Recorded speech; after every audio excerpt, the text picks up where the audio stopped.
Well, trade shows have been cancelled in Europe, and as much as we're missing the mountains, it hasn't stopped us taking a look at some of the new snowboard gear that's set to drop next winter. As part of our new Envision series, today we're going to see what's coming up from Jones Snowboards. So we're going to take a look at three new snowboards: the Aviator 2.0, the Storm Wolf and the women's Stratos, as well as the upgraded Mercury Bindings. Now, all three snowboards have already had a limited release in select retailers, but the full global launch won't happen until next winter. So don't worry if you aren't one of the lucky few to get your hands on one of these this season. Keep your eyes peeled for the full drop later on this year. Okay, so first up is the Aviator 2.0. Now, I'm super excited about this one for next season. As the name suggests, it's an evolution of the original Aviator snowboard, and it's designed as a proper one-board solution for the advanced riders out there. This is a pretty hard charging directional twin with a flex rating up at about 8 out of 10 and built with a full tip to tail camber as well as a 3D base in the nose and tail. Personally, I'm a huge fan of full camber snowboards. For me, there isn't really an alternative profile that can match the power and the pop and the precision that they offer. And that was something that Victor Delarue, who was heavily involved in the design process of this board, was keen to get in the final product. In fact, this is the board he'll be using for just about everything, from backcountry lines to resort days and park laps. Of course, a full camber profile doesn't exactly scream powder riding, but there is plenty of insert options to dial the stance back and increase the volume in the nose. Keep in mind too that the Aviator 2.0 features the 3D contour base just beyond the contact points in the nose and the tail. That not only helps with really fluid turn initiation and reducing the odds of an edge catch, it's also going to help the front end to glide and stay on top of the snow surface. Perhaps most eye-catching about the new Aviator though is the new choroid core in the nose of the snowboard. This is a state-of-the-art material that was actually first developed in the aerospace industry and more recently started making its way into the world of snowsports. Let's face it, if you're going to feature aerospace engineering in any snowboard, it may as well be the Aviator. Not to get too nerdy, but it's basically made up of thousands of hollow extruded tubes connected by a thermal welding process. Its application here on the Aviator 2.0 does three things. First, it improves the dampening, then it increases the response, and lastly, it reduces the overall weight of the snowboard. The material is able to soak up those high-speed vibrations that occur at the front of the board, and by reducing the swing weight, it will also make turns feel smoother, easier, and more responsive. So that is the Aviator 2.0, a true all-mountain charger packed with impressive performance and tech, but with plenty of freestyle flair as well. It's been described as one board to take you from peak to park, and I can see why. I've got a feeling these ones are going to be selling out pretty fast next season, so if you're eyeing one up, get in nice and early. Alright, next up we've got a new addition to the Surf series. This collection of snowboards has been designed in collaboration with legendary surfboard designer Chris Christensen and has very quickly garnered widespread appeal for their alternate shapes but surprising versatile performance over the whole mountain. And now there's a new addition to the lineup called the Storm Wolf. If you're already familiar with the Surf series, you'll probably spot the familiar sounding name, and you may even think it looks a little familiar too. That's because the Storm Wolf draws its inspiration from the shape and profile of two existing models, the Storm Chaser and the Lone Wolf. This is a powerful swallowtail snowboard that blends the all-mountain versatility of a freeride board with super fun surfy turns. To compare it to a surfboard, it closely equates to those mid-length 7 to 8 foot single fin boards. It's perfect for railing those long drawn out turns, but still remains pretty responsive and zippy when you're in a tight spot.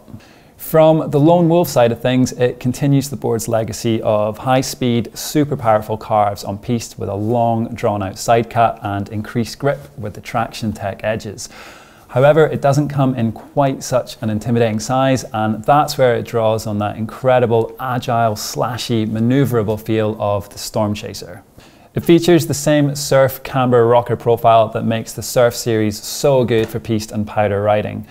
There's a good amount of positive camber running between the inserts, but this blends into a large rocker profile up front.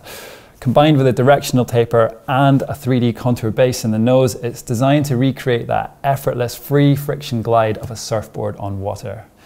There's a lot of board packed into this one. I think the Stormwolf is going to be a really popular choice for riders looking for something that charges on piste as well as the deepest powdered days of this season. There really aren't too many boards that recreate the same turning sensation as the Surf Series range. If you've been tempted by the Lone Wolf or the Storm Chaser in previous seasons but worried they might be just a little bit too niche for you, then I have a feeling that this latest edition might make the perfect solution.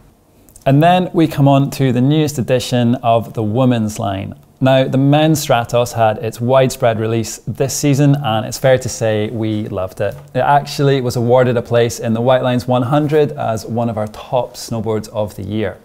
And the women's Stratos looks set to offer exactly the same levels of performance and all-mountain versatility.